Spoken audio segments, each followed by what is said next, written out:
Na rodoviária, meu marido me comprou um café. Beba, querida, a viagem é longa, ele dizia carinhosamente. Eu bebi, e o mundo começou a ficar turvo. Enquanto me ajudava a subir no ônibus, ele sussurrou: Em 1 hora você não vai lembrar nem do seu próprio nome. Eu percebi, esse era o fim. Mas de repente um homem apareceu, me olhou fixamente e disse: Não pode ser, é você? Depois de tantos anos. Meu Deus, você está tremendo. O que fizeram com você? Mas antes de eu continuar, me conta aqui nos comentários de onde está ouvindo minha história. Quero muito saber até onde ela está chegando. Eu acordei naquela manhã de sábado com Cláudio já de pé, coisa rara. Meu marido, 33 anos de casamento. 33 anos acordando ao lado do mesmo homem, e eu ainda me surpreendia quando ele levantava antes de mim. Bom dia, meu amor. Pronta para a viagem? Minha mãe tinha acabado de sair do hospital em Santos, uma pneumonia que quase a levou, e Cláudio tinha sugerido que eu fosse visitá-la. Passa uns dias com ela, Carmen. Você merece descansar. Eu merecia mesmo. 3 lojas para administrar, 20 funcionárias para coordenar, fornecedores, clientes, contas. Às vezes eu esquecia como tinha chegado ali, da barraquinha na Feira do Brás até o pequeno império que eu tinha construído. Tudo no meu nome. As lojas, o apartamento em Pinheiros, o carro. Cláudio tinha a importadora de vinhos dele, que em 33 anos nunca deu lucro. Mas casamento é assim, não é? A gente carrega o peso junto. Ou pelo menos era o que eu achava. Tem certeza que não quer ir de avião? Ele perguntou enquanto eu arrumava a mala. Chega em 1 hora. Eu senti o estômago embrulhar só de pensar. Você sabe que eu não entro naquelas coisas, Cláudio. Tenho pavor. Ônibus tá bom, são só 2 horas. Ele não insistiu. Nunca insistia. Separei uma mala pequena, só ia ficar uns 3 dias, e coloquei algumas roupas confortáveis. Cláudio ficou rondando o apartamento, olhando o relógio a cada 5 minutos. O ônibus sai às 10, Carmen. É melhor a gente ir. Calma, ainda tenho tempo. Trânsito, meu amor. Sábado de manhã é complicado. Ele estava estranho, ansioso, mas eu atribuí isso à preocupação com minha mãe. Enquanto me maquiava no banheiro, meu celular tocou. Era Fernanda, minha filha. Se existe algo de bom que eu fiz nessa vida, foi criar aquela menina. 30 anos, advogada de família, minha melhor amiga. A gente se falava todo dia, almoçava junto toda semana. Ela era a única pessoa que me conhecia de verdade. Oi, mãe, tudo bem? Tudo, filha. Estou me arrumando para ir para Santos. Ah, é verdade. A senhora vai visitar a vovó. Manda um beijo para ela. Mando sim. Fernanda fez uma pausa. Eu conhecia aquela pausa. Mãe, a senhora está bem? De verdade? Estou, filha. Por quê? Não sei. Estou com um pressentimento estranho. Fernanda sempre teve isso. Desde pequena, ela sentia as coisas antes de acontecerem. E ela nunca tinha gostado do pai. Aos 16 anos, ela chegou em casa chorando.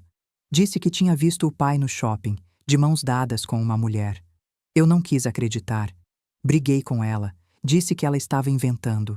Fernanda nunca mais tocou no assunto. Mas o olhar dela mudou. Toda vez que via Cláudio, tinha alguma coisa diferente nos olhos. Desconfiança. Raiva contida.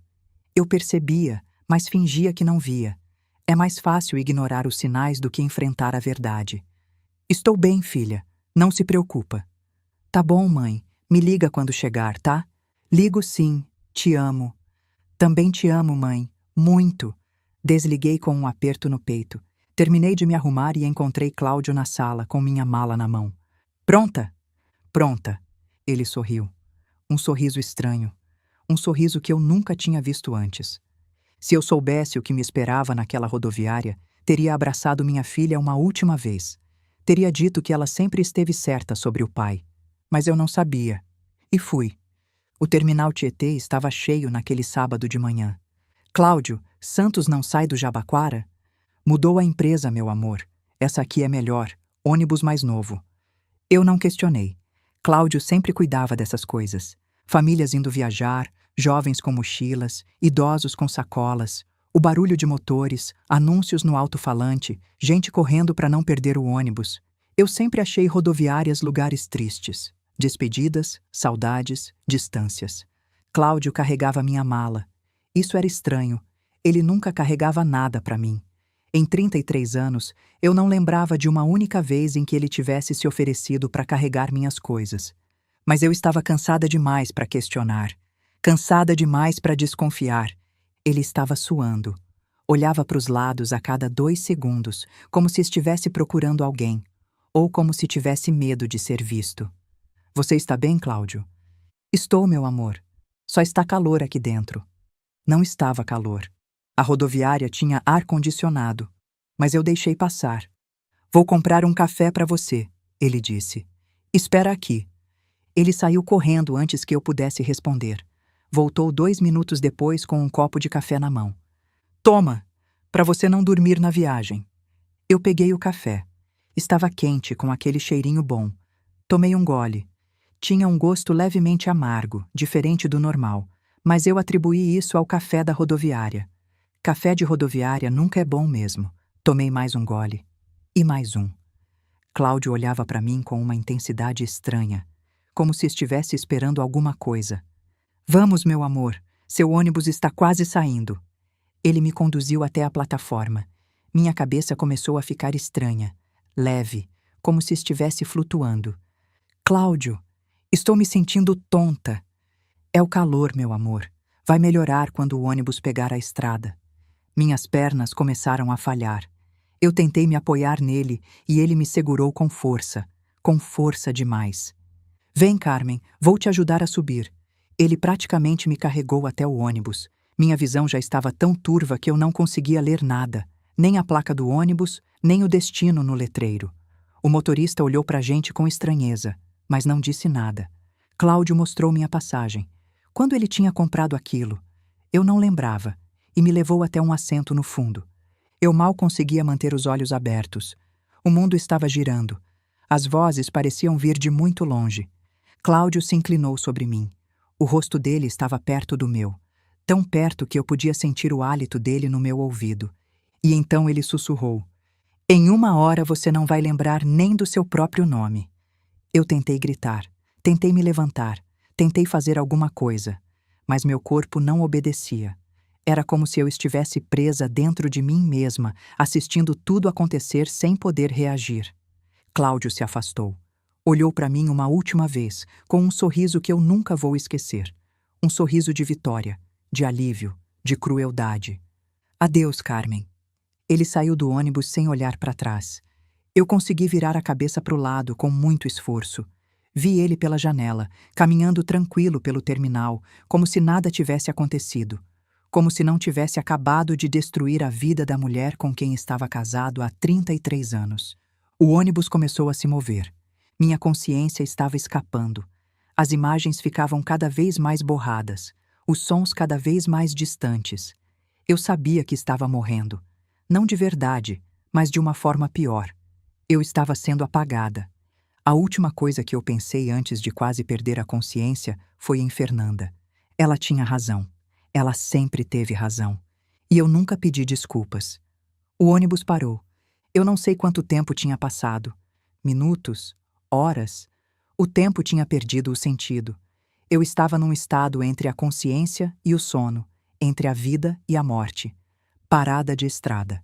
Era isso que o motorista tinha anunciado, eu acho. Parada obrigatória para descanso. Os passageiros começaram a se levantar. Eu tentei fazer o mesmo, mas meu corpo não obedecia. Minhas pernas tremiam, minha cabeça girava, suor escorria pelo meu rosto. Uma mulher sentada na frente olhou para mim e gritou: "Essa mulher tá passando mal, alguém ajuda!" Vozes, muitas vozes, gente correndo, alguém tentou me levantar. Eu não conseguia falar, não conseguia explicar o que estava acontecendo. Me carregaram para fora do ônibus, o ar fresco bateu no meu rosto. Me colocaram sentada num banco, do lado de fora do posto de estrada. Gente ao redor, olhando com curiosidade, com preocupação, com medo. O motorista gritava: "Alguém chama uma ambulância!" Eu ia morrer ali. Era isso que eu pensava. Ia morrer num posto de estrada no interior de São Paulo, sem saber por que meu marido tinha feito aquilo comigo, sem poder me despedir da minha filha. E então eu ouvi uma voz: "Sou médico! O que aconteceu?" Uma voz masculina. firme, autoritária, a voz de alguém que sabia o que estava fazendo. Eu senti mãos no meu rosto, mãos firmes, mas gentis. Alguém levantou minhas pálpebras, olhou nos meus olhos. Ouvi ele mexendo na minha bolsa, procurando documentos. E então a voz mudou, de profissional para chocada. Carmen! Carmen Prado! Eu tentei focar, tentei ver quem estava falando. Um rosto borrado na minha frente. Um homem, cabelos grisalhos, olhos castanhos, familiar, tão familiar. Paulo. Minha voz saiu como um sussurro, mas ele ouviu. Meu Deus, depois de tantos anos, o que aconteceu com você? Paulo. Paulo César Ribeiro. O menino tímido do colégio em Campinas, 40 anos atrás. Ele era magro, usava óculos e vivia sendo perseguido pelos valentões da escola. Um dia, eu vi 3 garotos encurralando ele no corredor, tirando o lanche dele, empurrando ele contra a parede. Eu tinha 15 anos e uma língua afiada. Entrei no meio, xinguei os 3 de tudo quanto é nome, ameacei contar para o diretor. Eles foram embora rindo, mas nunca mais mexeram com Paulo. A gente ficou amigo depois disso. Ele era inteligente, engraçado, gentil. Me ajudava com matemática. Eu ajudava ele a não levar tanta porrada. A gente passou o ensino médio inteiro juntos. Ele era apaixonado por mim. Eu sabia. Todo mundo sabia. Menos eu, que fingia não ver. No último ano, na festa de formatura, ele me chamou para o jardim da escola. Estava nervoso, gaguejando, suando frio. Começou a dizer alguma coisa, mas antes que terminasse, Cláudio apareceu. Cláudio, o popular, o bonito, o cara do carro importado. Carmen, vem, vou te dar uma carona. Eu olhei para o Paulo e disse, desculpa, Paulinho, a gente conversa depois? Nunca teve depois. Eu comecei a namorar Cláudio. Paulo foi estudar medicina no Rio. A gente perdeu contato. 40 anos. 40 anos sem ver aquele rosto. E agora ele estava ali, na minha frente, me olhando com uma mistura de choque e preocupação. Carmen, fala comigo. Você tomou alguma coisa? Comeu algo? Eu tentei responder. As palavras saíam embaralhadas, quebradas. Café, Cláudio, café. Paulo entendeu. Eu vi nos olhos dele. Ele entendeu na hora. Maldito, ele murmurou. E depois gritando, alguém liga 192, agora, fala que é intoxicação aguda. Ele me deitou no chão de lado. Posição de recuperação, eu acho que se chama assim. Monitorava a minha respiração. Não deixava eu desmaiar completamente. Carmen, fica comigo. Olha para mim. Eu tentava. Tentava com todas as forças que me restavam. Mas o mundo estava escurecendo. Ele quis me matar. Eu sei, Carmen. Eu entendi. Mas você não vai morrer. Não enquanto eu estiver aqui. Sirene. Ambulância chegando. Vozes de paramédicos. Paulo dando instruções com a autoridade de quem faz aquilo há décadas. Suspeita de intoxicação por sedativo com efeito amnésico, provavelmente benzodiazepínico ou escopolamina. Lavagem gástrica urgente, carvão ativado, painel toxicológico completo. O senhor é da família? Paulo olhou para mim, para a mulher que ele tinha amado 40 anos atrás e nunca conseguiu esquecer. Sou amigo, há 40 anos. Ele segurou minha mão enquanto me colocavam na maca. Não soltou nem por um segundo. A última coisa que eu vi antes de apagar foi o rosto dele. O menino que eu salvei há 40 anos, agora me salvando de volta. Paulo me salvou 2 vezes naquele posto de estrada. Uma vez como médico. Outra vez como o amigo que eu nunca deveria ter deixado ir embora. Eu abri os olhos e vi um teto branco. Cheiro de desinfetante. Barulho de máquinas apitando. Luz fluorescente. Hospital. Eu estava viva. Por um momento não lembrei de nada. Não lembrei do café, da rodoviária, do sussurro de Cláudio no meu ouvido. Por um momento, eu só existia, sem passado, sem contexto, sem dor. E então tudo voltou. Como uma onda quebrando na praia, as memórias me atingiram com força total. O café amargo, as pernas bambas. Em 1 hora você não vai lembrar nem do seu próprio nome. Eu lembrava. Lembrava de tudo. Virei a cabeça para o lado e vi Paulo. Ele estava sentado numa cadeira ao lado da minha cama, com olheiras profundas e a barba por fazer. Parecia que não tinha dormido a noite toda. Carmen? Ele se inclinou para frente, aliviado. Você acordou. Graças a Deus você acordou. Eu tentei falar, mas minha garganta estava seca. Paulo pegou um copo de água e me ajudou a beber. A água desceu devagar, refrescando, curando. Que horas são? Eu perguntei, a voz ainda rouca. São 9 da manhã, de domingo. Você dormiu quase 20 horas.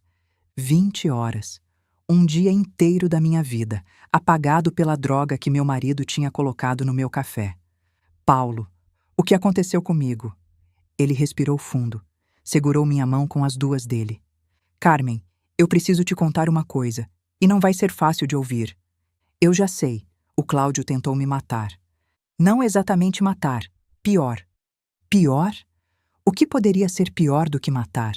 Paulo explicou. A droga que Cláudio tinha usado era um composto desenvolvido para causar amnésia permanente.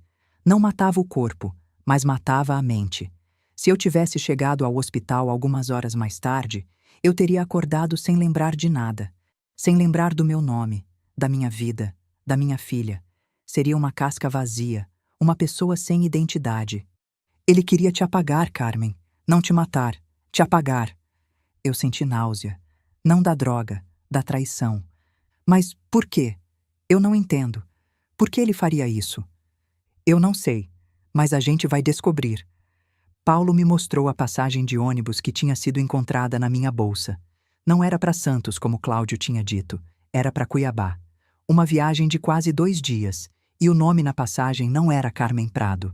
Era Maria da Conceição Silva. Ele queria que você desaparecesse no meio do país, sem memória, sem identidade.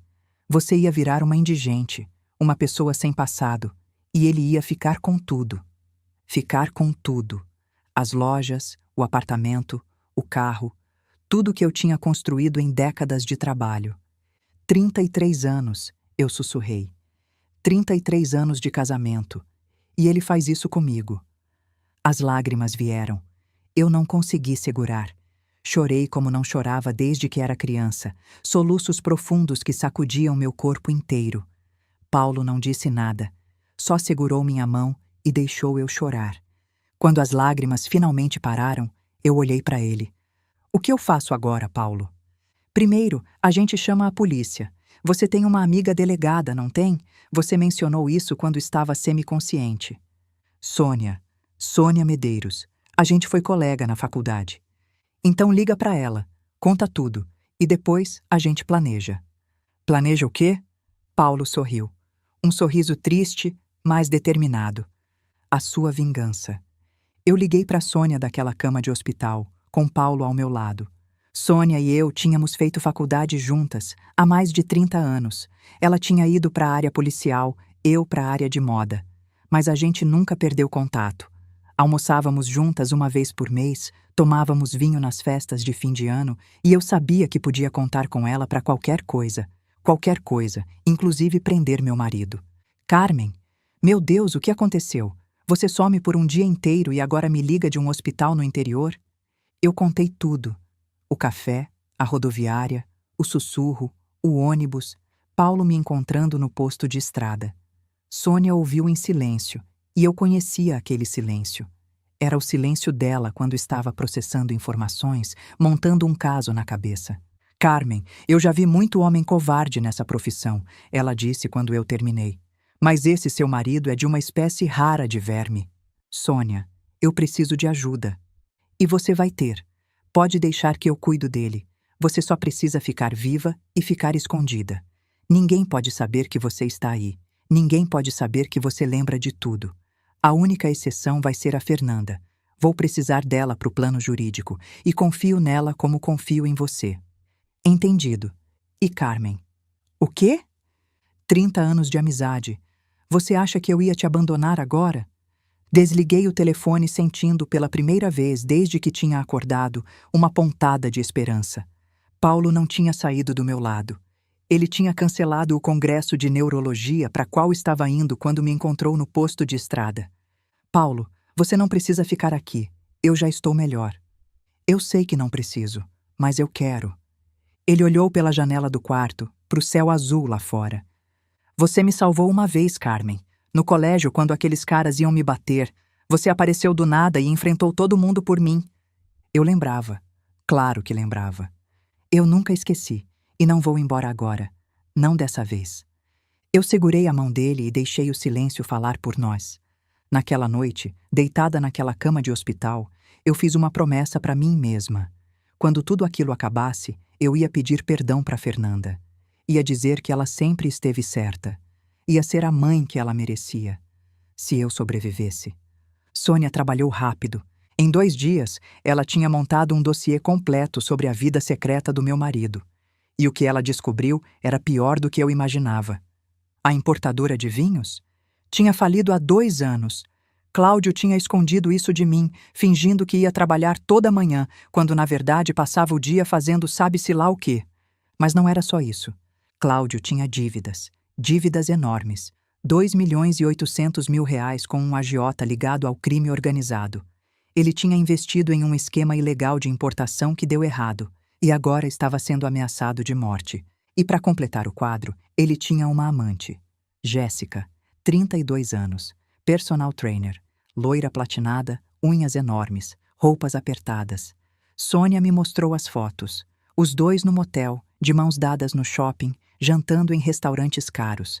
2 anos de caso, 2 anos de mentiras. As mensagens entre eles são reveladoras, disse Sônia, com nojo na voz. Ela leu algumas para mim. Jéssica perguntando quando Cláudio ia largar a velha.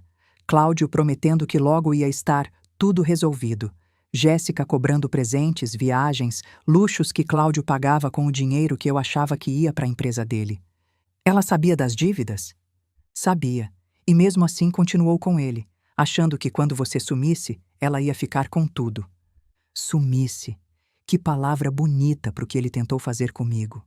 Sônia concordou com a cabeça.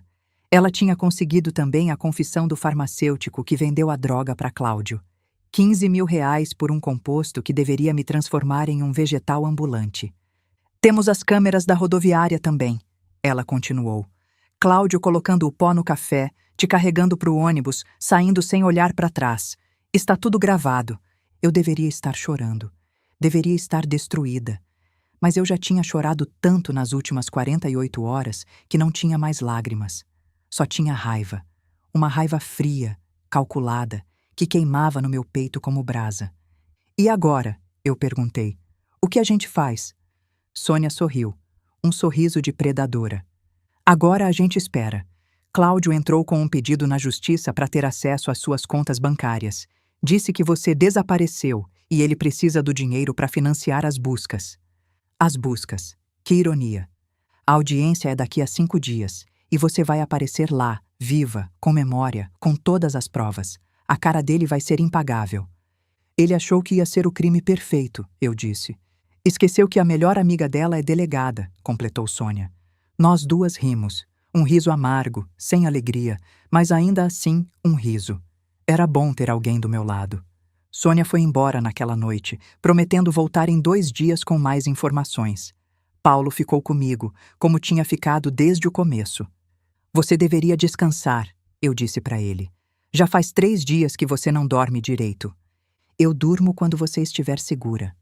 Eu olhei para ele, para o homem que ele tinha se tornado. Gentil, dedicado, leal. Tudo que Cláudio nunca foi. Ficamos em silêncio, mas era um silêncio bom. Um silêncio cheio de coisas não ditas, que um dia seriam ditas.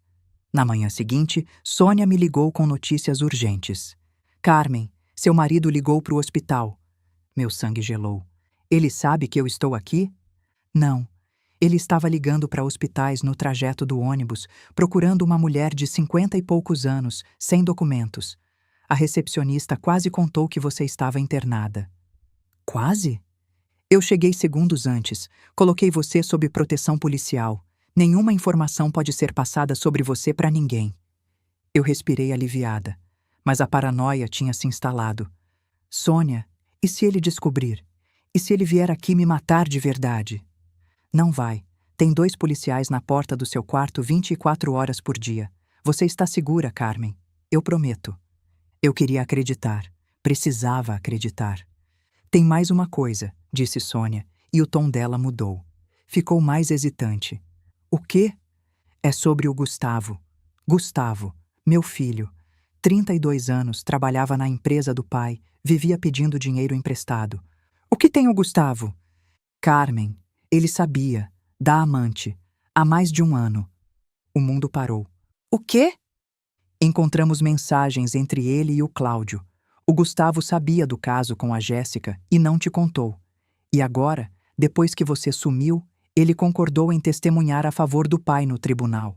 Vai dizer que o casamento de vocês era perfeito. Eu não conseguia respirar. Não conseguia pensar. Meu filho. Meu próprio filho. E a Fernanda? Eu perguntei, a voz quebrando. A Fernanda está desesperada te procurando. Ela foi na delegacia 3 vezes nos últimos 2 dias. Ela sabe que tem alguma coisa errada. Claro que sabia. Fernanda sempre soube. Desliguei o telefone e fiquei olhando para o teto. Paulo estava do meu lado, mas não disse nada. O que ele poderia dizer? Cláudio quase me achou. Por segundos. Mas a sorte tinha mudado de lado. E meu filho, meu próprio filho sabia de tudo e não me contou. Eu não consegui dormir naquela noite. Fiquei olhando para o teto, processando o que Sônia tinha me contado. Meu filho sabia. Há mais de um ano, Gustavo sabia que o pai tinha uma amante e escolheu não me contar. Por quê? Eu tentei lembrar dos meus 2 filhos crescendo. Tentei entender onde eu tinha errado, em que momento as coisas tinham dado tão errado.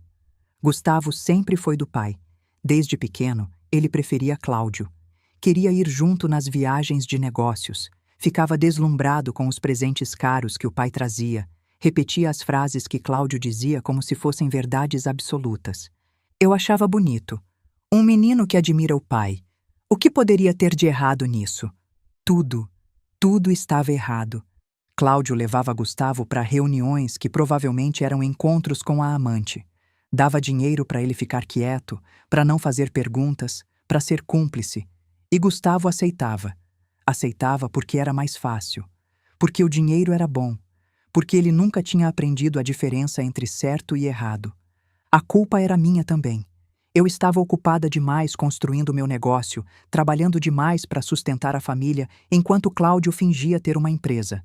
Eu terceirizei a criação do meu filho para o homem errado. Mas Fernanda era diferente. Fernanda sempre foi diferente. Desde pequena, ela me seguia para todo lugar. Quando eu abri minha primeira loja, uma barraquinha de roupas na feira do bairro, Fernanda tinha 8 anos e insistia em ir junto. Sentava num banquinho atrás do balcão, fazia lição enquanto eu atendia as clientes e observava tudo com aqueles olhos grandes e curiosos. Mãe, por que aquela moça estava chorando? Ela perguntou uma vez, depois que uma cliente foi embora enxugando lágrimas. Porque o marido dela fez uma coisa muito feia, filha, e ela está triste. O que ele fez? Coisas de adulto. Você vai entender quando crescer. Eu não quero entender. Eu quero ajudar ela. Aos 12 anos, Fernanda começou a me ajudar no estoque. Conferia as peças, organizava por tamanho, anotava o que estava faltando. Ela tinha um talento natural para números e uma memória impressionante. Mãe, tá faltando 3 blusas azuis tamanho M, e a fornecedora mandou 2 saias a menos do que a gente pediu. Como você sabe disso, filha? Eu contei. Aos 15, ela já atendia clientes. As mulheres adoravam ela. Tinha um jeito gentil de ouvir, de fazer as pessoas se sentirem especiais. E ela ouvia as histórias. Histórias de casamentos infelizes, de traições, de mulheres que tinham dado tudo pela família e recebido ingratidão em troca. Mãe, quando eu crescer, quero ser advogada, de família. Por quê, filha? Porque eu quero ajudar essas mulheres, quero fazer justiça para elas.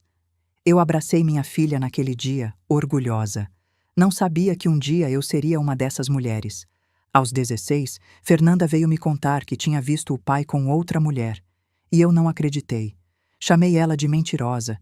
Disse que ela estava inventando porque não gostava do pai. Fernanda nunca mais tocou no assunto. Mas o olhar dela mudou.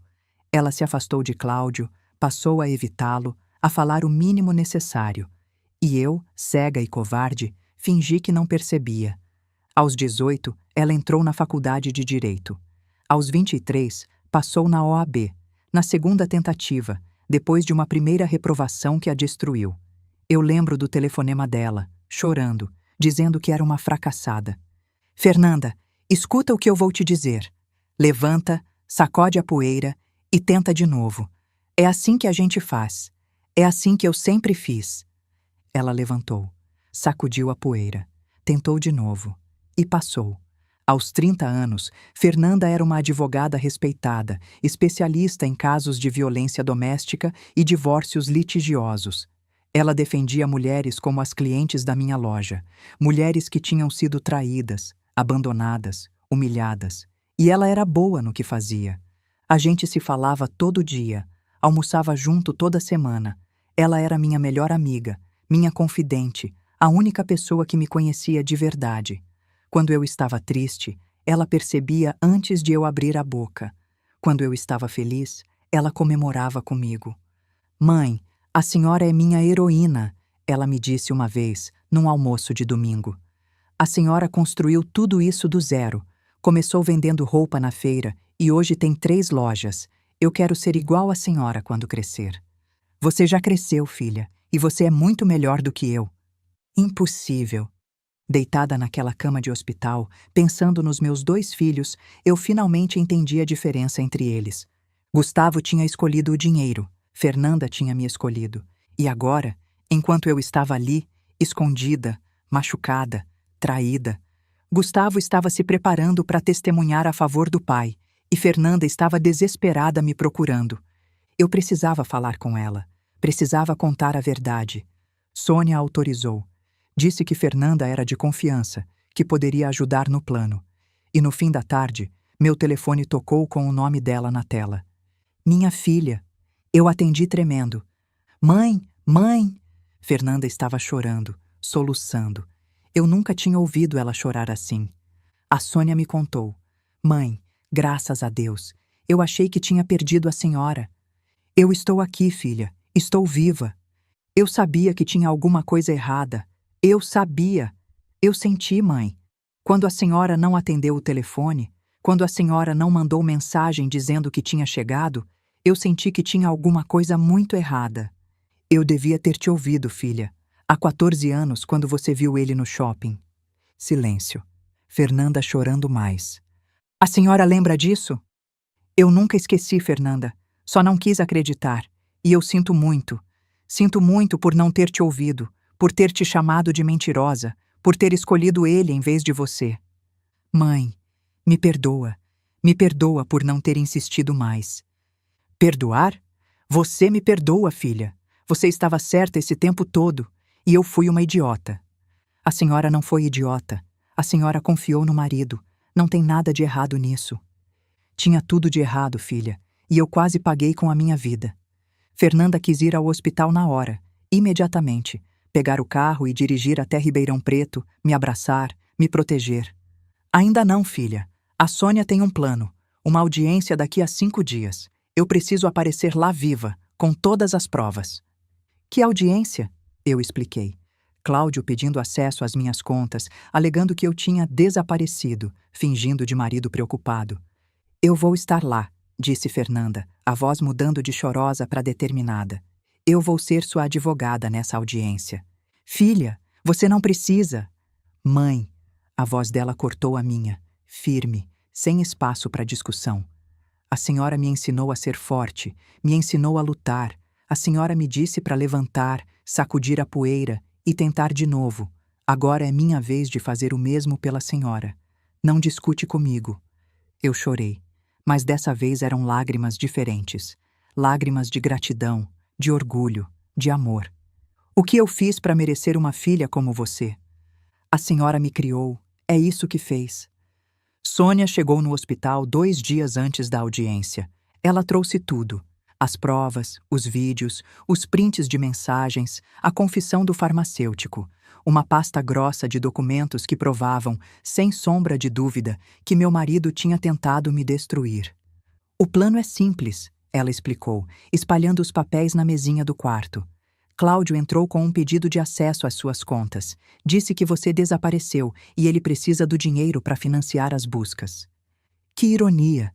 Ele me fez desaparecer e agora quer dinheiro para me procurar. Exatamente. A audiência é quinta-feira, às 2 da tarde, no Fórum de São Paulo. Você vai aparecer lá, viva, lúcida, com memória intacta. E com todas essas provas. A cara dele vai ser impagável, eu disse. Vai ser mais do que impagável. Vai ser histórica.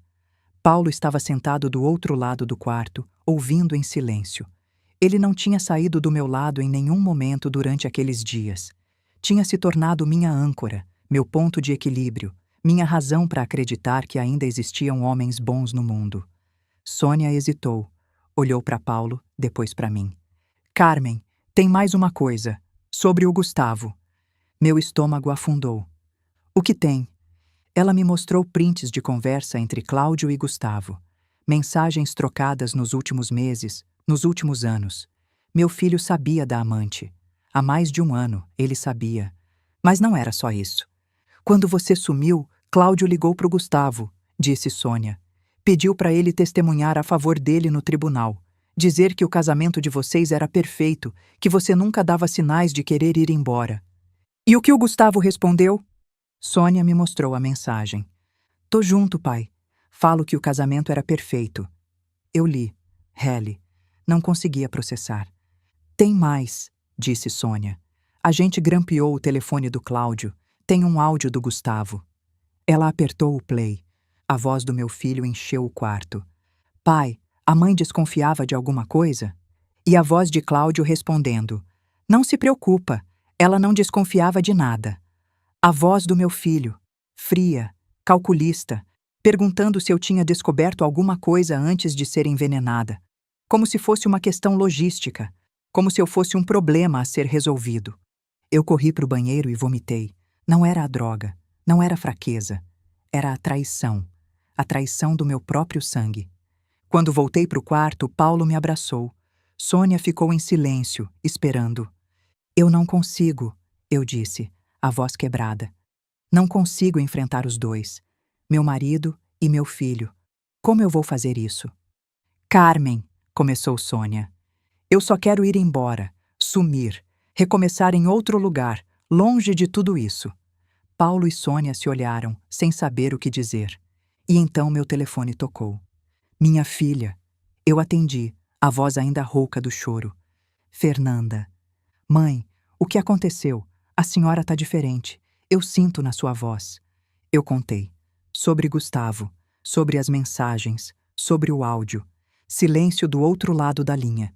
E então a voz da minha filha voltou. Diferente. Não era mais a voz de uma filha preocupada. Era a voz de uma guerreira. Mãe, escuta o que eu vou falar. Filha, eu não consigo. A senhora vai conseguir. A força na voz dela me fez parar. Eu passei 14 anos sabendo que o pai não prestava. 14 anos sendo chamada de mentirosa, de exagerada. 14 anos vendo a senhora defender ele enquanto eu engolia sapo calada. Eu não disse nada. O que eu poderia dizer? E sabe por que eu nunca desisti da senhora? Porque a senhora nunca desistiu de mim. Quando eu reprovei na OAB na primeira vez, lembra o que a senhora me disse? Levanta, sacode a poeira e tenta de novo. Exatamente. E eu levantei, e eu tentei, e eu passei, por causa da senhora.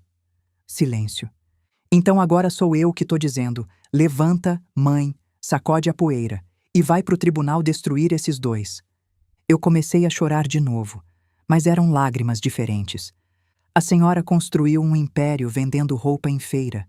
Criou 2 filhos sozinha enquanto o pai fingia trabalhar. Sobreviveu a um envenenamento que deveria ter te apagado da existência.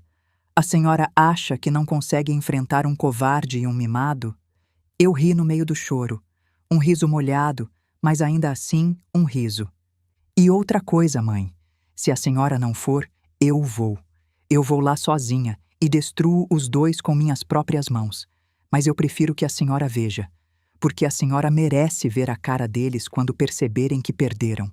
Eu olhei para Paulo e Sônia, que observavam em silêncio. Você é igualzinha a mim, sabia? Eu disse para Fernanda. Eu sei, por isso a senhora vai levantar dessa cama e ir comigo. Eu respirei fundo, sequei as lágrimas, endureci a voz. Tá bom, filha, eu vou. Do outro lado da linha, eu quase podia ver o sorriso da minha filha. Essa é a minha mãe. Faltavam 5 dias. 5 dias para enfrentar o homem que tentou me matar e o filho que me traiu. Mas eu não estava mais sozinha. Eu tinha Paulo, tinha Sônia e tinha Fernanda. E isso era tudo o que eu precisava. Os 5 dias antes da audiência foram os mais longos da minha vida.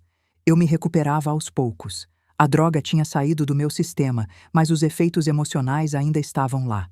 Eu acordava no meio da noite suando frio, sonhando com Cláudio sussurrando no meu ouvido. Às vezes, eu tinha flashbacks durante o dia. O gosto amargo do café, as pernas bambas, a sensação de estar perdendo o controle do próprio corpo. Paulo não saiu do meu lado. Ele dormia numa poltrona do quarto, acordava antes de mim, trazia café do refeitório do hospital e sempre bebia primeiro, para me mostrar que era seguro. Você não precisa fazer isso, eu disse na terceira vez que ele fez isso. Eu sei, mas eu quero que você se sinta segura. A gente conversava por horas, sobre o passado, sobre o presente, sobre o futuro. Eu descobri coisas sobre Paulo que nunca tinha imaginado. Ele tinha sido casado por 22 anos com uma mulher chamada Helena, oncologista, que morreu de câncer 3 anos atrás. A vida é irônica, ele disse. Ela passou a carreira inteira tratando câncer nos outros e morreu de câncer. Você a amava? Muito. Ela foi minha parceira, minha melhor amiga, minha companheira de vida. Quando ela morreu, eu achei que não ia conseguir continuar. Mas continuou. A gente sempre continua, Carmen. É o que a gente faz. Eu contei para ele também. Sobre os anos de casamento com Cláudio, sobre as noites que eu dormia sozinha enquanto ele trabalhava até tarde, sobre as vezes que eu desconfiava, mas escolhia ignorar. Você nunca foi feliz com ele, foi? Paulo perguntou. Eu pensei por um momento.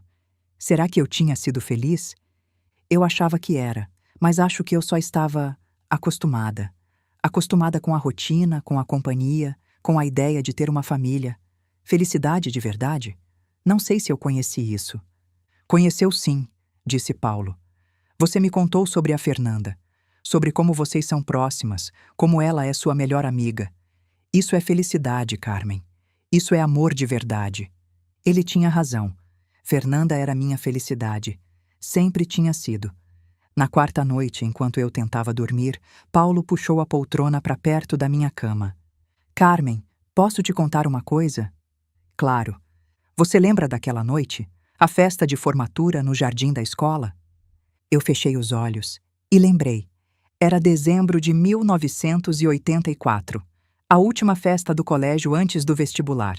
O ginásio estava decorado com balões azuis e brancos, as cores da escola. A música alta, gente dançando, adolescentes aproveitando as últimas semanas antes de virar adultos.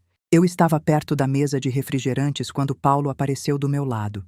Ele estava diferente naquela noite. Tinha colocado uma camisa social, penteado o cabelo, até tirado os óculos. Carmen, posso falar com você, em particular? Eu olhei ao redor. Minhas amigas estavam dançando. Ninguém ia perceber minha falta. Claro, Paulinho. O que foi?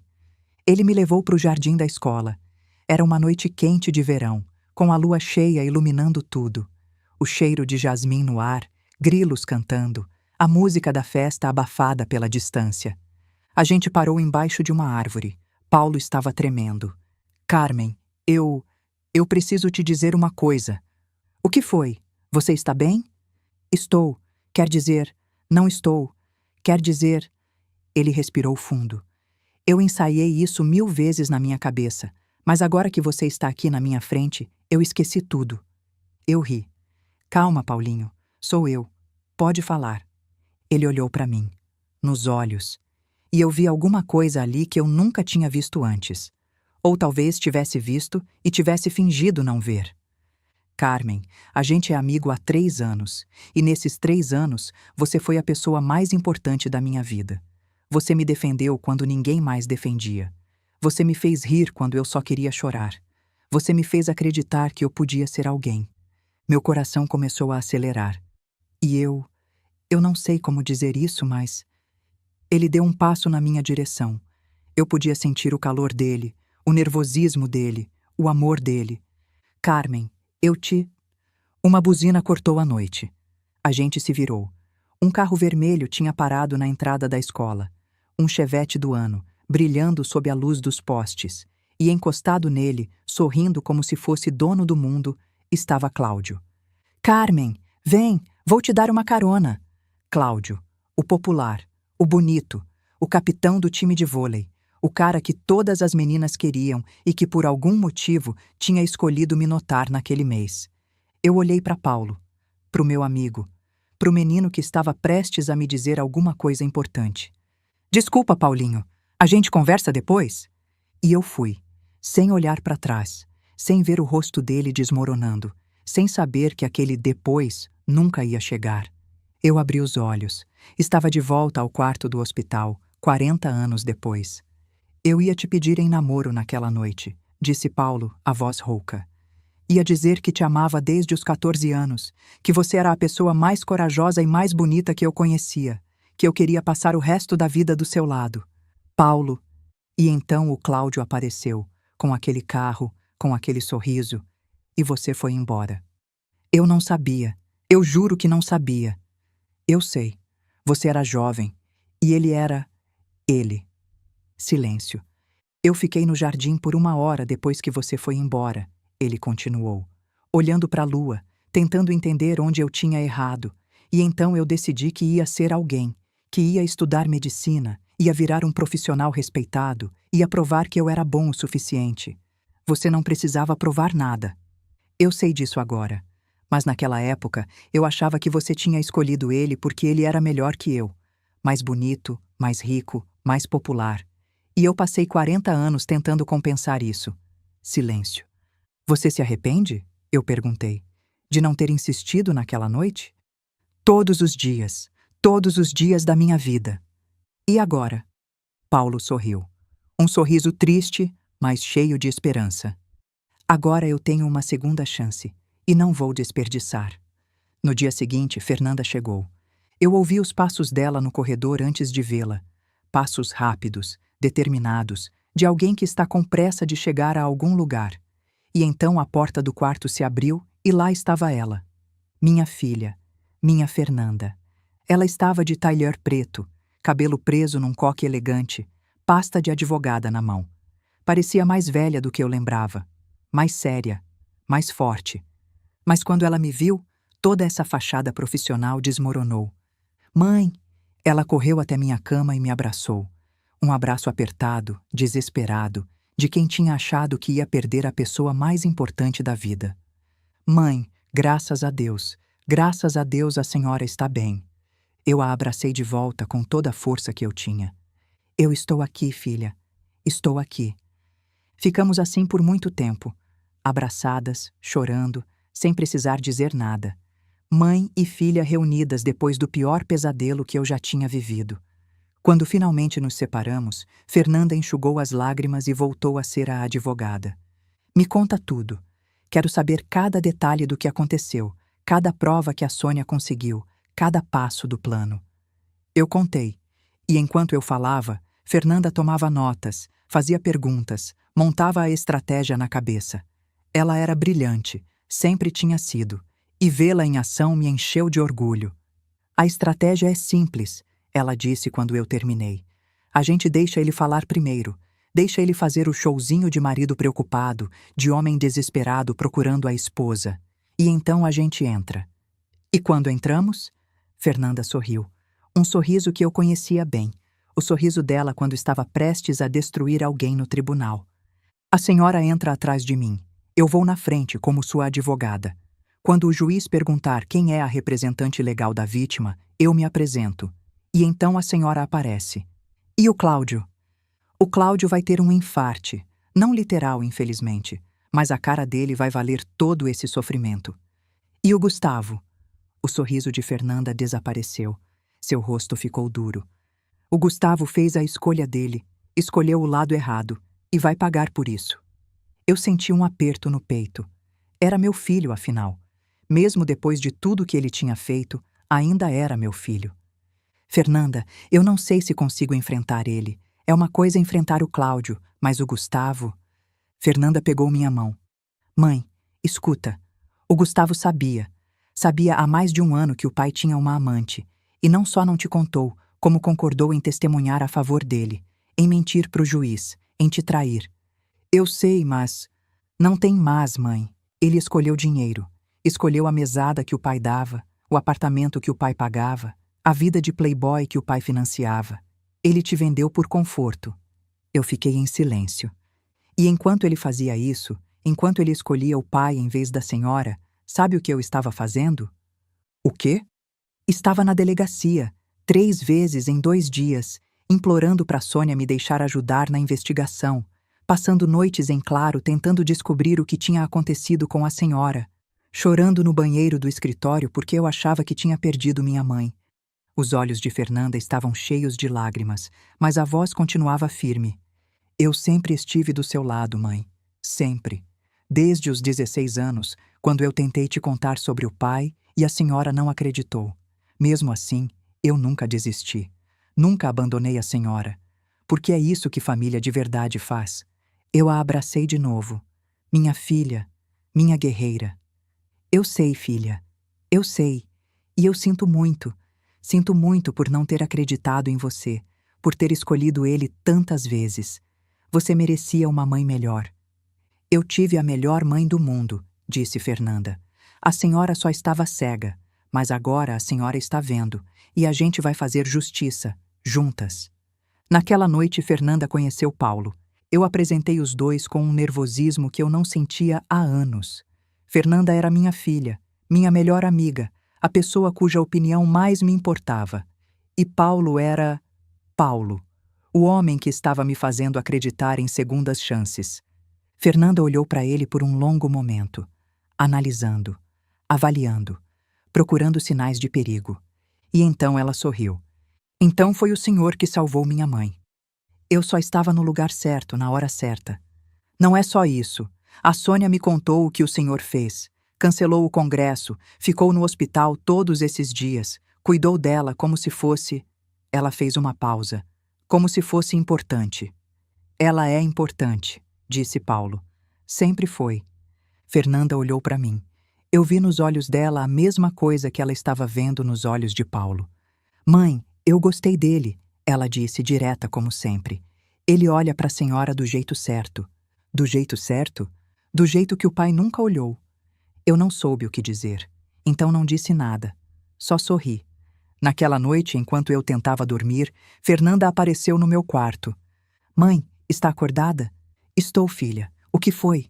Ela sentou na beirada da minha cama, como fazia quando era criança e tinha pesadelos. Eu quero te contar uma coisa. Sobre o Gustavo. Eu me sentei, preocupada. O quê? Há uns 6 meses eu encontrei ele num restaurante. A gente não se fala muito, a senhora sabe, mas ele estava sozinho e eu resolvi sentar com ele. E? Fernanda respirou fundo, como se estivesse revivendo a cena.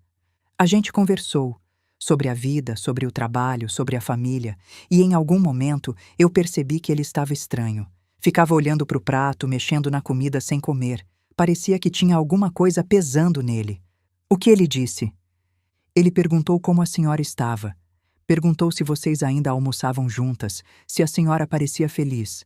Perguntas estranhas para quem nunca se importou com isso. Meu coração acelerou. E então ele disse uma coisa que eu nunca esqueci. Ele disse: Fernanda, às vezes eu olho para a mãe e sinto que a gente devia ter feito mais, protegido mais, falado mais. Falado mais sobre o quê? Foi exatamente o que eu perguntei. E ele ficou em silêncio por um tempo longo, mexendo no copo, evitando o meu olhar. Eu vi que ele estava travando uma batalha interna, que tinha alguma coisa na ponta da língua que ele queria dizer, mas não conseguia. Fernanda olhou para mim. E então eu pressionei. Perguntei diretamente: Gustavo, o que você sabe que eu não sei? O que você está escondendo? E ele quase falou: mãe. Eu vi nos olhos dele. Ele abriu a boca, respirou fundo e fechou. Fechou a boca, pediu a conta e disse que precisava ir, que tinha um compromisso. Mas eu vi, mãe. Eu vi que ele ia contar. Sobre o pai, sobre a amante, sobre tudo. Por que ele não contou? Fernanda suspirou. porque nessa hora o telefone dele tocou. Era o pai. E quando ele viu o nome na tela, alguma coisa mudou no rosto dele. Medo, talvez. Ou vergonha. Ele atendeu, falou, já estou indo, e foi embora sem se despedir direito. Silêncio. Ele é um covarde, mãe. Sempre foi. Ele prefere o conforto à verdade, prefere o dinheiro à família, prefere a facilidade à coragem. Naquele dia, no restaurante, ele teve a chance de fazer a coisa certa e escolheu não fazer. Você acha que ele se arrepende? Acho que ele vai se arrepender amanhã, quando vir a senhora entrar naquele tribunal. Vai se arrepender pelo resto da vida. Silêncio. Mãe, eu sei que é difícil. Ele é seu filho. A senhora o carregou na barriga, o amamentou, o criou. Mas ele fez uma escolha, e agora vai ter que viver com as consequências dessa escolha. Eu sei, filha, eu sei. Fernanda me abraçou. Pode chorar, mãe. Eu seguro a senhora. É para isso que filha serve. E eu chorei. Chorei pelos 33 anos perdidos, pelo marido que me traiu, pelo filho que me abandonou. Chorei pelo momento no restaurante em que Gustavo poderia ter me salvado e escolheu não salvar. Chorei pela mulher que eu era antes de entrar naquele ônibus e pela mulher que eu ia ter que me tornar depois. Fernanda segurou minha mão a noite toda e na manhã seguinte eu estava pronta.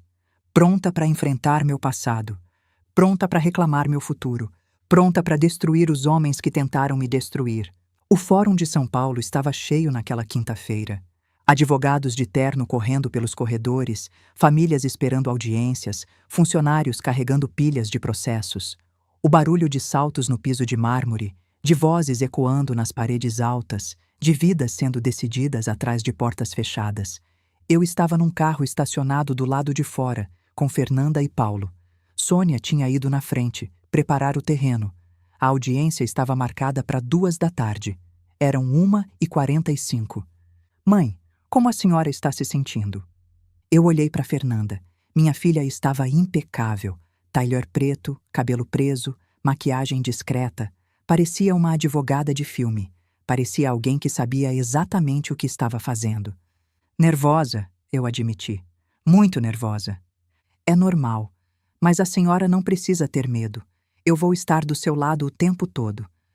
Paulo segurou minha mão. Carmen, você sobreviveu ao pior. Você acordou naquele hospital quando deveria ter esquecido tudo. Você está aqui, viva, lúcida, pronta para lutar. Isso já é uma vitória. Eu respirei fundo. Eles tinham razão. Eu tinha sobrevivido. E agora eu ia fazer justiça. Vamos, eu disse. A gente entrou no fórum por uma porta lateral. Sônia tinha conseguido um acesso discreto para que Cláudio não me visse antes da hora. Subimos 2 andares de escada, atravessamos um corredor vazio e paramos em frente a uma porta com o número 7. É aqui, disse Sônia, que estava nos esperando. A audiência já começou. Cláudio está lá dentro, fazendo o showzinho dele. O Gustavo também está? Eu perguntei. Está, sentado do lado do pai, pronto para testemunhar. Meu estômago se contraiu, mas eu engoli o medo. A Jéssica? Sônia hesitou. Não sei, ela não estava na lista de testemunhas. Tudo bem, vamos. Fernanda ajeitou o tailleur, pegou a pasta de documentos e se posicionou na minha frente. Mãe, quando eu entrar, a senhora conta até 10 e entra atrás de mim. Não olha para o Cláudio, não olha para o Gustavo. Olha só para mim. Eu vou guiar a senhora. Entendido. E mãe? O quê? Fernanda sorriu. Um sorriso feroz. Aproveita cada segundo. Ela abriu a porta e entrou. Eu contei até 10. 1, 2, 3, 4, 5, 6, 7, 8, 9, 10. E entrei. A sala de audiência era menor do que eu imaginava. Uma mesa grande no centro, onde o juiz estava sentado. Do lado esquerdo, Cláudio e seu advogado. Do lado direito, uma cadeira vazia, a cadeira da vítima. Gustavo estava sentado atrás do pai, numa fileira de cadeiras para testemunhas. Quando eu entrei, o mundo parou. Cláudio estava no meio de uma frase. Estava dizendo alguma coisa sobre como estava desesperado para encontrar a esposa, sobre como precisava do dinheiro para continuar as buscas. A voz dele era convincente, cheia de emoção fingida, e então ele me viu. A cor sumiu do rosto dele. Os olhos arregalaram. A boca abriu e fechou sem emitir som nenhum. Ele parecia um peixe fora d'água, engasgando com o ar. Carmen! A voz dele saiu como um sussurro estrangulado. Eu não respondi. Não olhei para ele. Olhei para Fernanda, como ela tinha mandado. Fernanda se aproximou da mesa do juiz com a confiança de quem faz aquilo há anos. Meritíssimo, meu nome é Fernanda Prado. Sou advogada, inscrita na OABSP sob o número 287.451 e represento a vítima neste processo. O juiz, um homem de uns 60 anos com cara de quem já tinha visto de tudo, olhou para mim com curiosidade. Vítima? Que vítima? Estamos aqui tratando de um pedido de acesso a contas bancárias de uma pessoa desaparecida. Com todo respeito, meritíssimo, a pessoa não está desaparecida. Ela está aqui, na sua frente. Carmen Prado, minha mãe e cliente. O juiz olhou de Fernanda para mim, de mim para Cláudio. Senhor Prado, o senhor disse que sua esposa havia desaparecido. Cláudio não conseguia falar. Estava em choque. Seu advogado tentou intervir. Meritíssimo, claramente houve um mal-entendido. Meu cliente... Não houve mal-entendido nenhum, interrompeu Fernanda. Houve tentativa de homicídio qualificado, envenenamento, falsidade ideológica e tentativa de apropriação indébita de patrimônio. E eu tenho provas de tudo.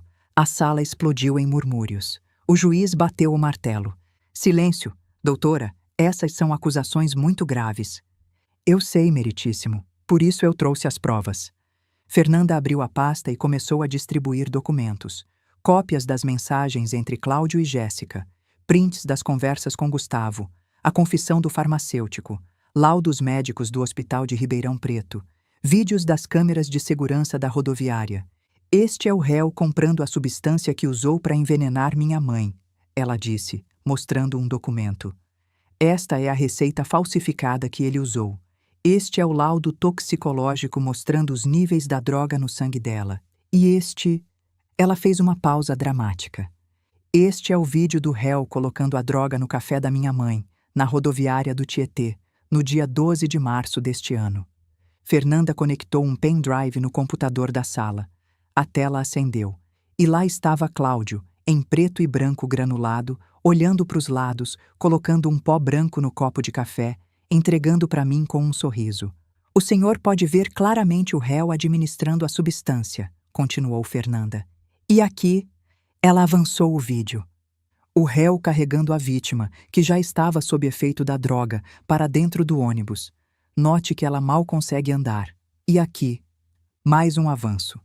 O réu saindo do ônibus sem olhar para trás, enquanto a vítima fica sozinha, drogada, com uma passagem falsa no nome de Maria da Conceição Silva, destino Cuiabá. Silêncio absoluto na sala. O juiz olhou para Cláudio com uma expressão que eu nunca vou esquecer. Nojo, repulsa, fúria contida. Senhor Prado, o senhor tem algo a dizer em sua defesa? Cláudio finalmente encontrou a voz. Mas não era a voz confiante de antes. Era a voz de um homem desesperado. Meritíssimo, isso é uma armação. Minha esposa está confusa. Ela sofreu um trauma. Ela não sabe o que está dizendo. Eu sei exatamente o que estou dizendo, eu falei. Foi a primeira vez que eu abri a boca desde que entrei na sala. Todo mundo se virou para mim. Eu sei que você colocou uma droga no meu café. Sei que você sussurrou no meu ouvido que em 1 hora eu não ia lembrar nem do meu próprio nome. Sei que você comprou uma passagem para Cuiabá no nome de Maria da Conceição Silva para me mandar para o meio do país sem memória, sem identidade, sem vida. Minha voz estava firme, mais firme do que eu esperava. Eu sei que você tem uma amante chamada Jéssica, que você deve quase 3 milhões de reais para um agiota e que você planejou tudo isso para ficar com o meu dinheiro. O dinheiro que eu construí, as lojas que eu ergui, o patrimônio que eu acumulei enquanto você fingia ter uma empresa. Cláudio estava branco, tremia, suava. Carmen, meu amor, eu posso explicar. Não me chama de amor. Minha voz cortou como uma faca. Você perdeu esse direito quando tentou me apagar da existência. Fernanda se aproximou de mim, colocou a mão no meu ombro. Meritíssimo, além das provas materiais, temos também provas testemunhais. O farmacêutico que vendeu a droga já prestou depoimento à polícia. E temos também. Ela olhou para trás, para a fileira de testemunhas. O depoimento do filho do réu, Gustavo Prado, que tinha conhecimento do caso extraconjugal há mais de um ano e concordou em testemunhar falsamente a favor do pai. Gustavo, que estava sentado em silêncio até aquele momento, ficou pálido. Eu não... Temos as mensagens, Gustavo, disse Fernanda, olhando diretamente para ele. Temos o áudio. Pai, a mãe desconfiava de alguma coisa? Lembra dessa frase? Gustavo abriu a boca para responder, mas nenhum som saiu. Fernanda se virou para o juiz. Meritíssimo, solicito a prisão preventiva do réu Cláudio Henrique Prado por tentativa de homicídio qualificado e a abertura de inquérito contra Gustavo Prado por falso testemunho e obstrução de justiça. O juiz assentiu. Concedido. Oficial de justiça, por favor. E então a porta da sala se abriu com um estrondo. Uma mulher entrou correndo, loira platinada, unhas enormes, roupas apertadas. Jéssica. Cláudio, Cláudio, o que está acontecendo? Ela correu até ele, sem perceber o que estava acontecendo na sala, sem perceber que tinha acabado de entrar no meio de uma audiência, sem perceber que eu estava ali. E então ela me viu. O rosto dela passou por várias expressões em menos de um segundo. Confusão, reconhecimento, terror. Você está viva? Surpresa, eu disse. Jéssica recuou, tropeçando nos próprios saltos. Eu não sabia de nada. Ele me disse que vocês iam se separar. Ele prometeu que ia ficar tudo bem. Ele prometeu muita coisa, não é? Disse Fernanda. Prometeu que ia largar minha mãe, prometeu que ia ficar rico, prometeu que vocês iam viver felizes para sempre. E você acreditou. Em tudo. Jéssica olhou para Cláudio desesperada. Cláudio, fala alguma coisa. Fala que isso não é verdade. Cláudio não respondeu. Estava olhando para o chão, derrotado. Cláudio! Cala a boca, Jéssica! Foi a primeira vez que ele gritou. A máscara finalmente tinha caído. Jéssica cambaleou como se tivesse levado um tapa. Você prometeu que a gente ia ficar junto. Você disse que ela ia sumir e a gente ia poder ser feliz.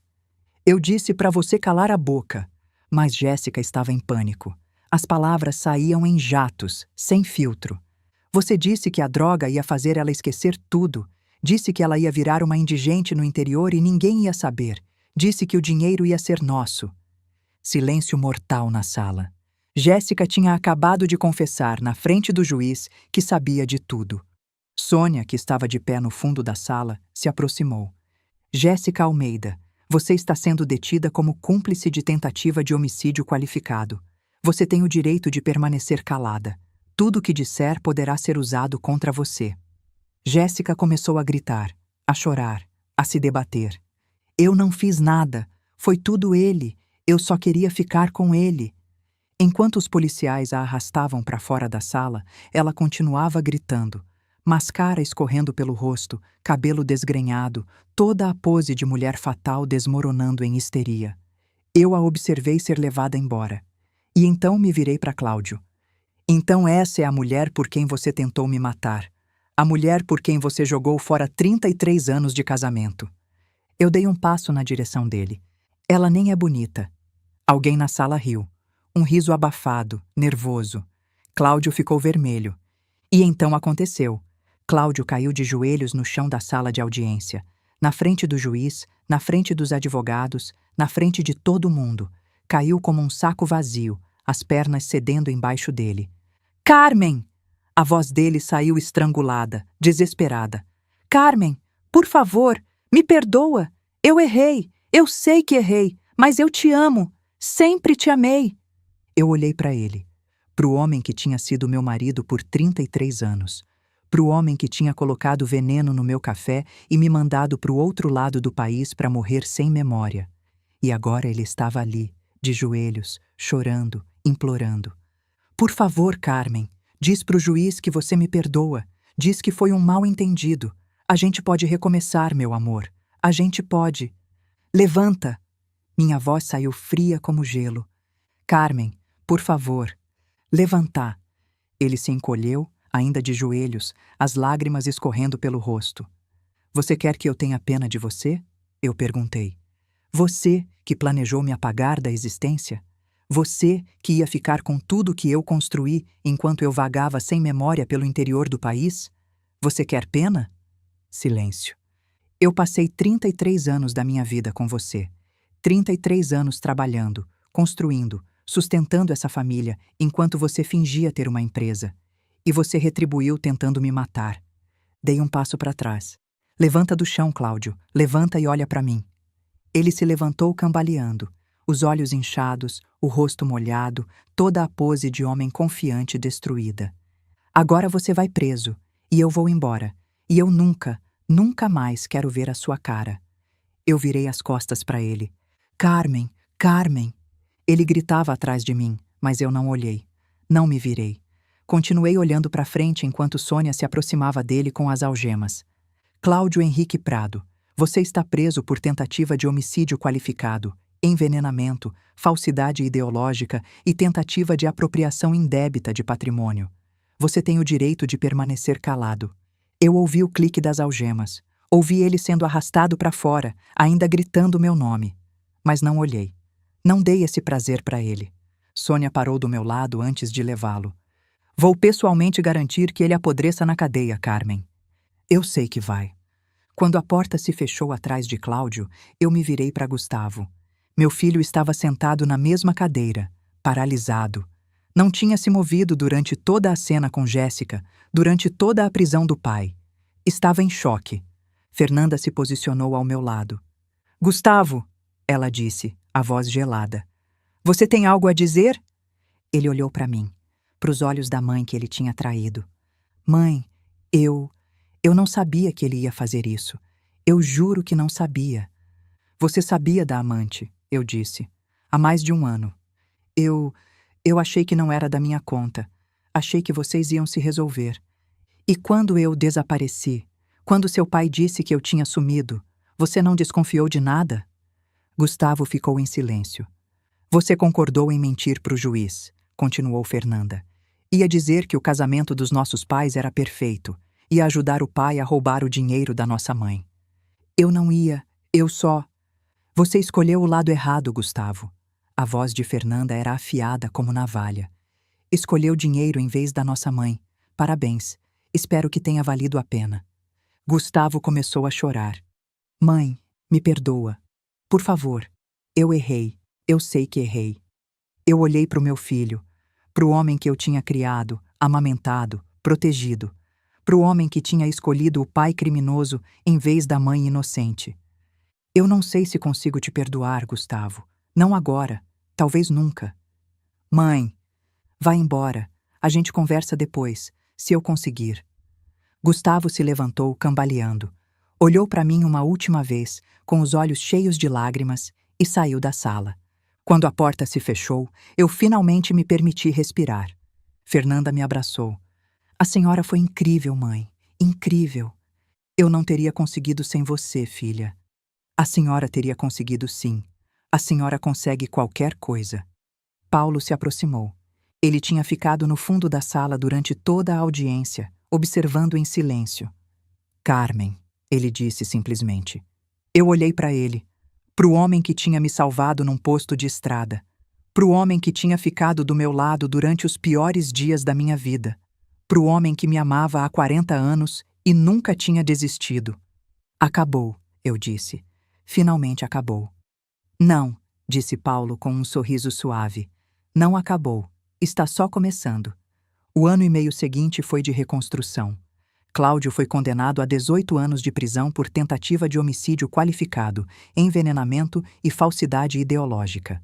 O juiz considerou as circunstâncias agravantes, a premeditação, a crueldade do método, a tentativa de se apropriar do patrimônio da vítima, e aplicou uma pena exemplar. Jéssica pegou 4 anos como cúmplice. No julgamento, ela tentou se fazer de vítima, disse que Cláudio a tinha manipulado, que ela não sabia de nada. Mas as mensagens estavam lá, as provas estavam lá, e o júri não teve piedade. Soube depois que a vida dela desmoronou.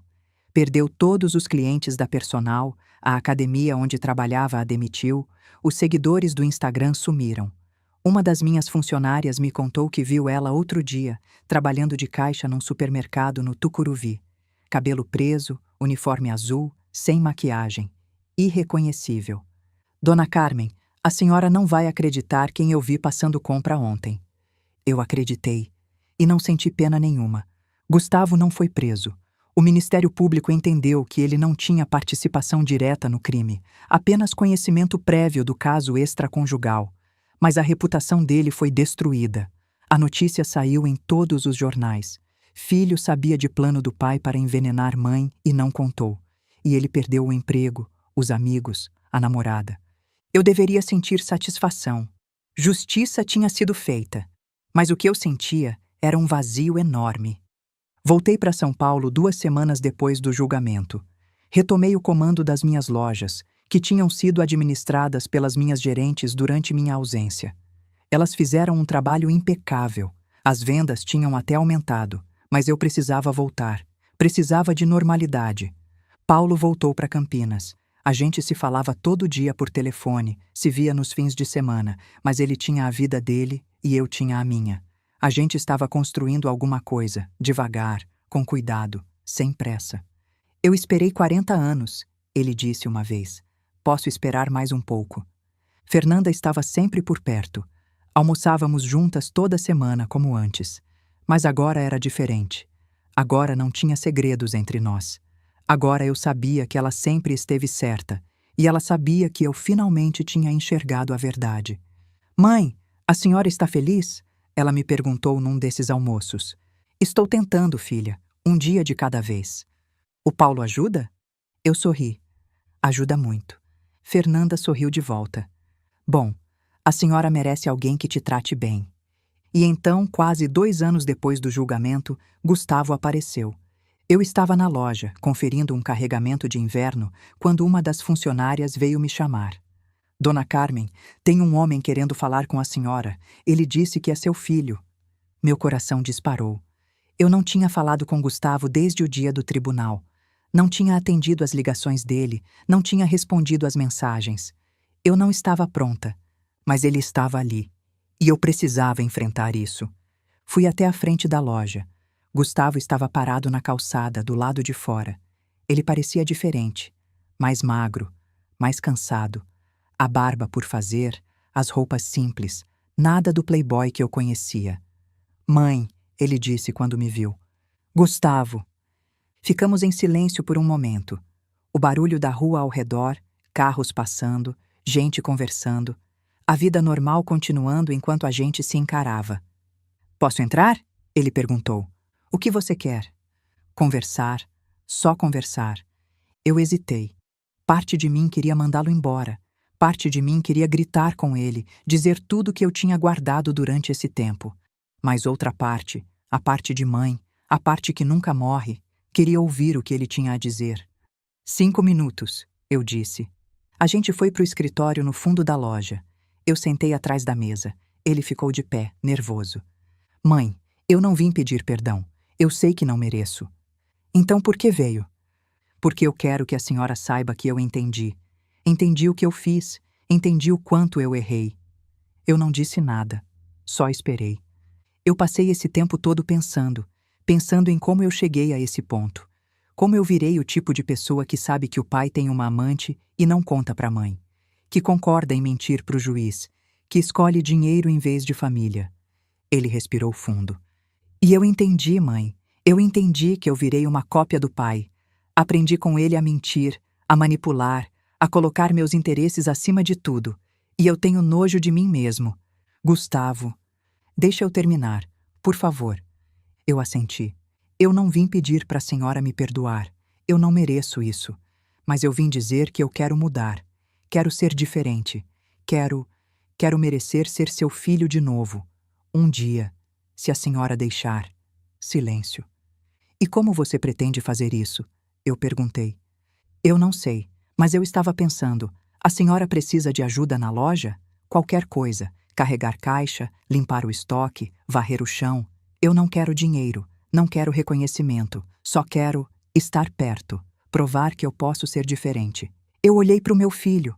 Pro homem que tinha me traído, que tinha escolhido o pai criminoso, que tinha quase ajudado a me destruir. E eu vi alguma coisa nos olhos dele que não estava lá antes. Vergonha. Vergonha de verdade.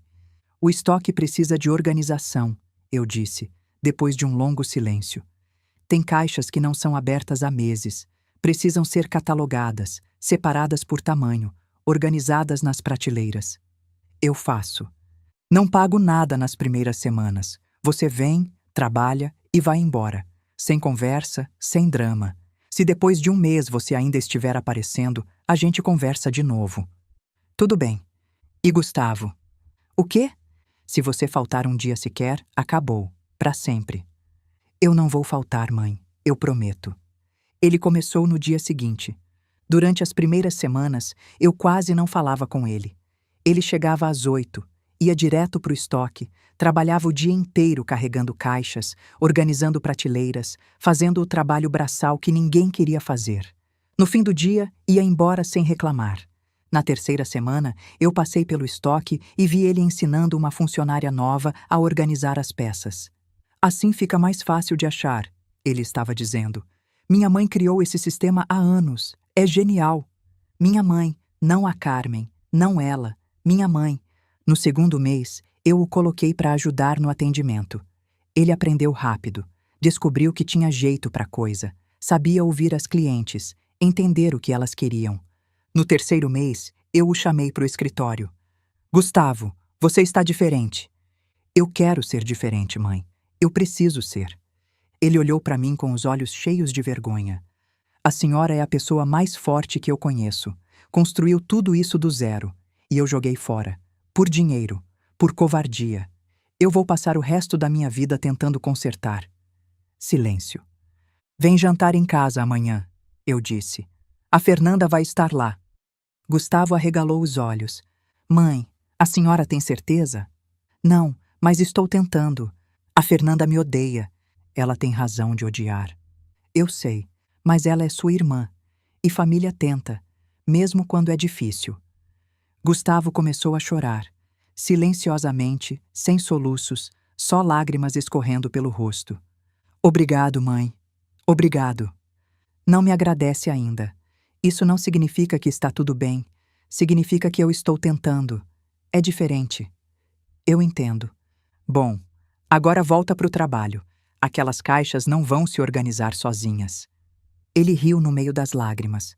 Um riso molhado, quebrado, mas ainda assim um riso. Sim, senhora. Eu observei ele sair do escritório. Meu filho. O filho que tinha me traído. O filho que estava tentando mudar. Eu não sabia se ia conseguir perdoá-lo completamente. Não sabia se algum dia a gente ia voltar a ser o que era antes, se é que a gente algum dia tinha sido alguma coisa de verdade. Mas eu estava tentando. E ele também estava. E às vezes tentar é tudo que a gente pode fazer. O jantar foi na sexta-feira. Eu passei o dia inteiro nervosa. Cozinhei o prato favorito de Fernanda, lasanha de berinjela, e abri uma garrafa de vinho que estava guardando para uma ocasião especial. Arrumei a mesa com cuidado, coloquei flores no centro, acendi velas. Parecia um recomeço, e era. Fernanda chegou primeiro. Ela estava linda, como sempre, mas eu via a atenção no rosto dela. Ela sabia que Gustavo ia estar lá. E ela não tinha perdoado. Mãe, a senhora tem certeza disso? Não, mas preciso tentar. Ele não merece. Talvez não, mas eu preciso saber se ele pode mudar. E a senhora também precisa. Fernanda não respondeu.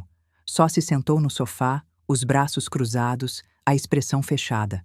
Paulo chegou logo depois. Ele tinha vindo de Campinas só para esse jantar, só para estar do meu lado. Quando ele entrou, Fernanda se levantou e o abraçou. Boa noite, Paulo. Obrigada por estar aqui. Não perderia isso por nada. E então a campainha tocou. Gustavo. Eu fui abrir a porta. Ele estava de pé no corredor, segurando uma garrafa de vinho e um buquê de flores. Parecia um adolescente indo no primeiro encontro, nervoso, desajeitado, tentando impressionar. Mãe! Entra, Gustavo. Ele entrou. Olhou ao redor do apartamento, pro apartamento onde ele tinha crescido, onde tinha passado a infância e a adolescência. E então ele viu Fernanda. As duas se encararam por um longo momento, irmão e irmã, o traidor e a leal, o que escolheu o pai e a que escolheu a mãe. Fernanda, disse Gustavo. Gustavo. A voz dela era gelada, sem emoção, sem perdão. Eu sei que você me odeia. E você tem razão. Eu fui um covarde, um traidor, um... Para. A voz de Fernanda cortou. Eu não quero ouvir suas desculpas. Não agora. Talvez nunca. Gustavo fechou a boca. Eu estou aqui porque a mãe pediu, porque ela quer tentar. Mas isso não significa que eu perdoei você. Não significa que eu esqueci. Significa apenas que eu estou disposta a estar no mesmo ambiente que você, pelo bem dela. Entendeu? Entendi. Bom, agora vamos jantar.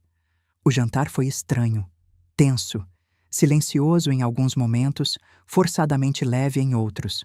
Paulo fazia o possível para manter a conversa fluindo, falando sobre trabalho, sobre notícias, sobre qualquer coisa que não fosse o elefante na sala. Gustavo mal falava. Comia devagar, respondia quando perguntado, mas não iniciava a conversa. Ele sabia que não era bem-vindo. Sabia que estava ali por tolerância, não por aceitação.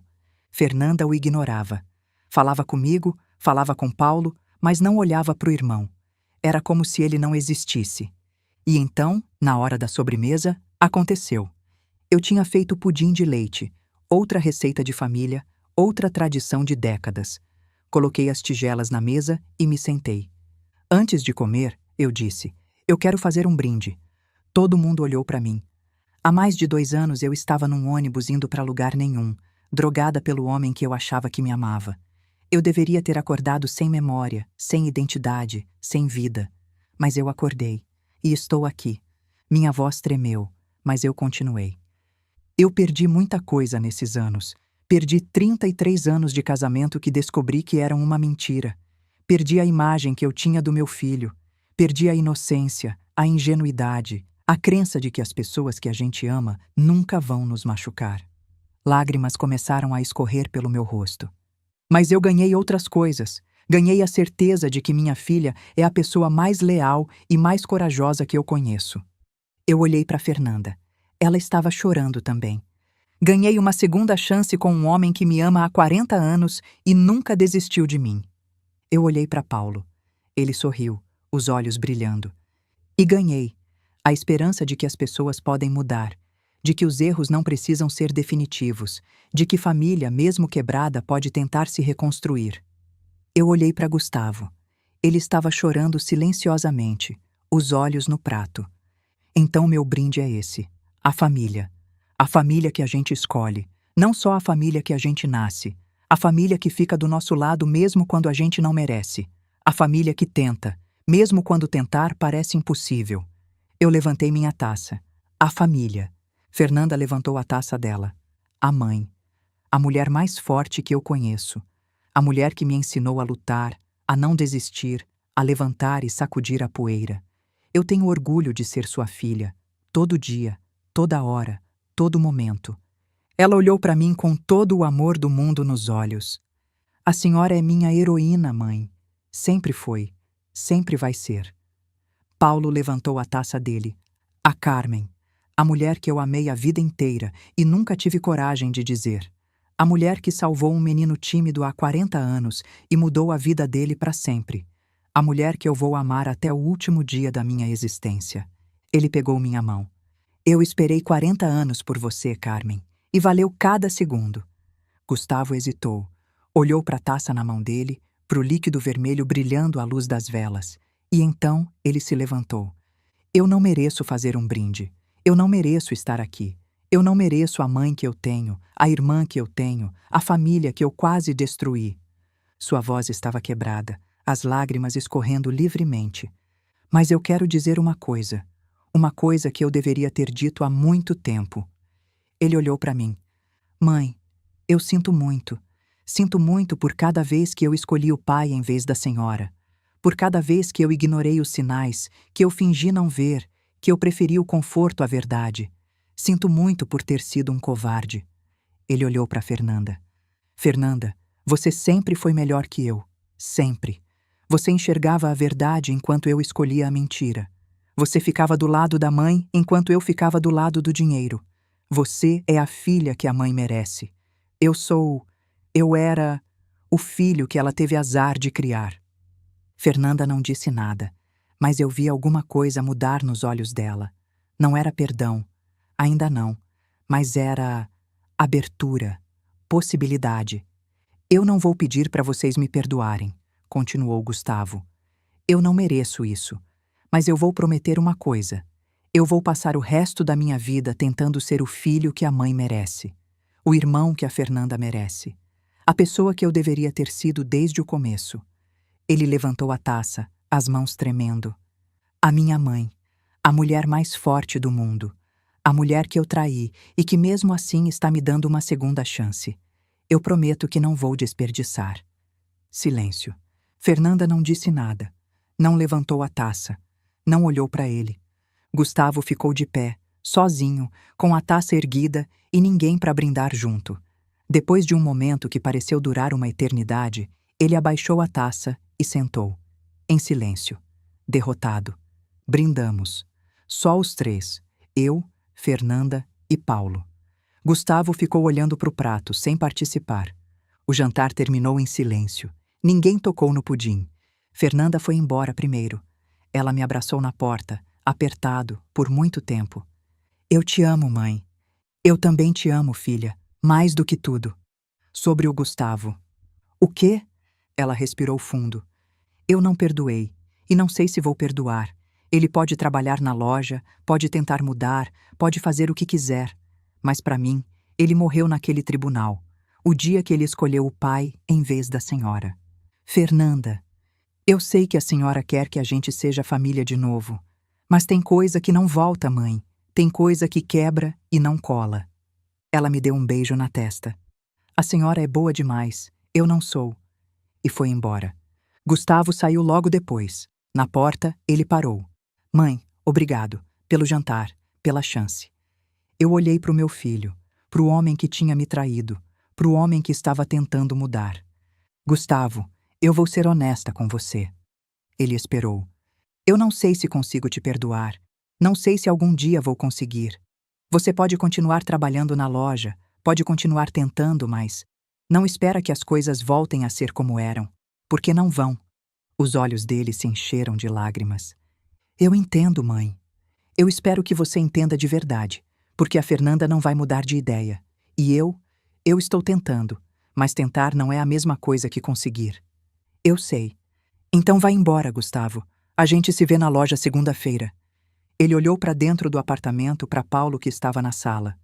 Cuida dela, ele disse. Ela merece alguém que cuide. E foi embora. Sem abraço, sem perdão, sem redenção. Eu fechei a porta e me virei para Paulo. Estávamos sozinhos. Finalmente. Você está bem? Ele perguntou. Estou. Pela primeira vez em muito tempo, estou bem de verdade. Ele se aproximou de mim. Segurou minhas mãos. Carmen, eu preciso te perguntar uma coisa. O quê? Eu sei que você passou por muita coisa. Sei que você precisa de tempo. Mas eu também sei que eu não quero passar mais nenhum dia da minha vida longe de você. Meu coração acelerou. O que você está dizendo, Paulo? Estou dizendo que eu te amo, que eu te amei a vida inteira e que eu quero passar o tempo que me resta do seu lado, se você quiser.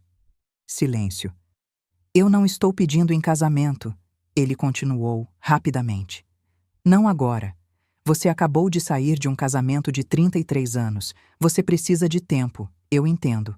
Mas eu quero que você saiba que eu estou aqui, que eu vou estar aqui, que eu não vou a lugar nenhum.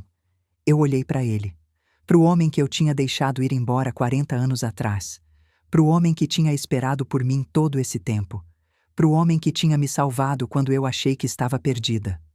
Paulo, eu disse. O quê? Cala a boca e me beija. Ele riu e me beijou.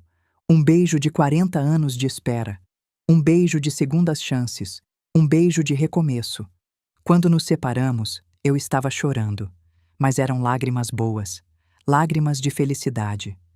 Eu escolhi errado da primeira vez, eu disse. Mas dessa vez eu vou escolher certo. Você tem certeza? Eu sorri. 40 anos de certeza.